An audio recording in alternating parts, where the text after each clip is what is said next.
प्रणाम नमस्कार। हम राइटर सोनू सिंह प्रजापति मैथिली अंगिका के राइटर हैं और आप लोग ने हमको इतना प्यार दुलार दिए कि शायद हम जब तक हम लोग को शादी नहीं हो जाता है तब तक ये प्यार दुलार आप लोग का नहीं भूलेंगे।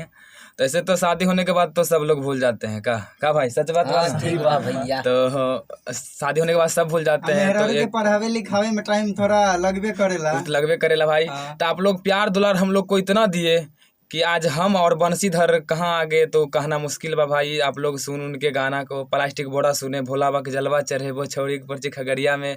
और ओकरे बाद एगो गाना भेजले बानी रवा लोग सुनी महाराज। सब छौरी के दहो न पास कराई है सरस्वती माई, सब छौरी के दहो न पास कराई। ये गाना छूटल बा जे के यादव फिल्म से।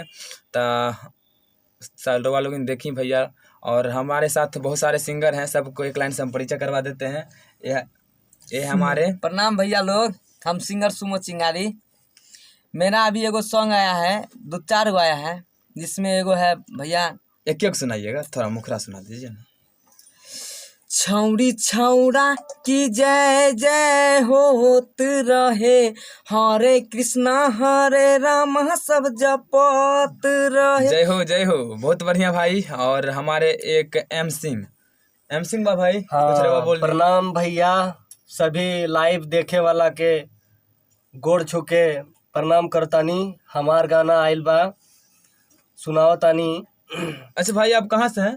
हम मुंगेर डिस्ट्रिक्ट से हैं। वाह, लगभो करते मुंगेर डिस्ट्रिक्ट का मोच बा भाई हो।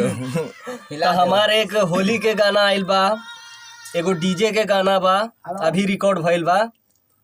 तो एगो होली के गाना सुना बतानी। मथवा में चोलिया बंधले बाटे, ये हमार सॉन्ग बा। रउआ लोगिन सुनी, आशीर्वाद दी। छोट कलाकार बानी, ये हमार बड़ भैया राइटर हुए। नमस्कार। तो हमारे और कोई सिंगर है? क्या नाम है भाई आपका? प्रणाम भैया, हम मिथिलेश मतवाला। रवा लगन के चरण छू के